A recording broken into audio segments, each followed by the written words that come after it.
Thank you, Mr. Chairman. Secretary Lew, good to see you again. See you. We are just back from a trip to India, China, and Taiwan, and I just thought that I'd give you a quick read there in terms of some of these issues that you're working on. We had a good meeting with the Prime Minister, Modi, and the momentum there is headed in the right direction. Last Thursday, the Indian Parliament approved this new bill that raises the ownership caps for foreign insurers, for example, to 49%, while also allowing foreign reinsurers to open branches in India. Now, that's long overdue.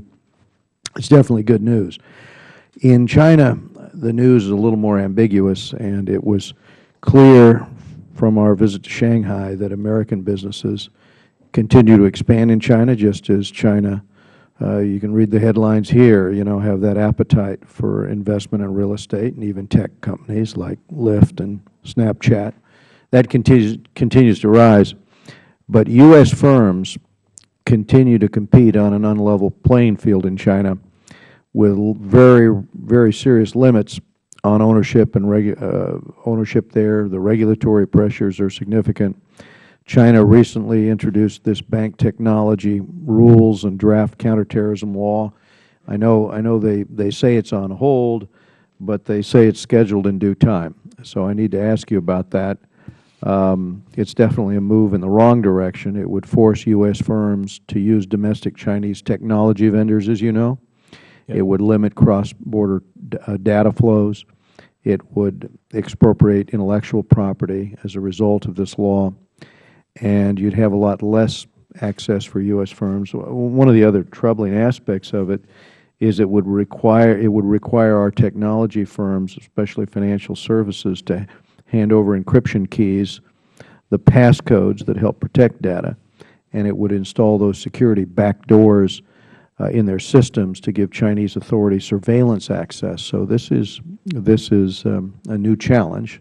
I want to ask you about that, and I also want to ask you about the progress on the bilateral investment treaty in China. You've got 18 rounds of negotiations that have taken place, and of course my focus is on what could be done in terms of this arbitration issue, which I think would give us a real chance to make sure that we've got a mechanism outside of the court system there to resolve differences if we can push hard enough on that. So if you could tell me about that and maybe ownership caps in the agreement, I'll turn the time over to you here. Well, thank you, Congressman. I was also in India recently and met with the Finance Ministry and with the Prime Minister, and was encouraged at the direction that they're moving in, both in terms of opening up markets, but also in terms of making clear for American businesses how tax issues will be resolved and other things that have been a real obstacle. A long way to go, but how about the arbitration issue in China? So on China, you raised the issue of the technology requirements. As I think you know, we have made very clear that we think that this is a very problematic set of proposals that they put forward.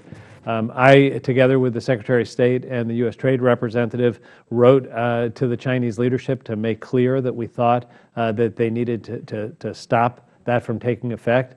I have engaged personally with my counterpart on it. I think they're very, very troubling. This is not the first issue to come up. The anti-monopoly law last year was a similarly troubling issue. What I can say is that we are engaging on it. And if they want to maintain the kind of progress that we're making in the U.S.-China relationship, they have to hear the concerns we're raising. That can only be done by bringing the issues to bear, and to do it through channels where there's the ability to communicate effectively back and forth.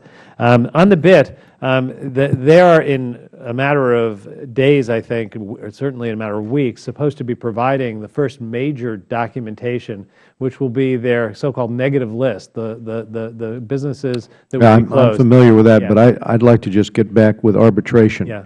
You need to strenuously push this concept, because if these things get decided in the courts in China, that's not a fair way to do it. Yeah. If you can have third-party arbitration, you can have these commercial settlements handled effectively. Is that going to be part of the agreement? Congressman, I have to check on the arbitration issue, but I Make will certain it's in there. Yeah, I will say that in general, the engagement on the BIT is a question of, can China rise to a standard that's high enough that meets our requirements so that we can enter into a BIT? Hopefully, it's an attractive enough proposition that they will rise to that standard. If not, there won't be a BIT. Time of the gentleman has expired. The Chair now recognizes the gentleman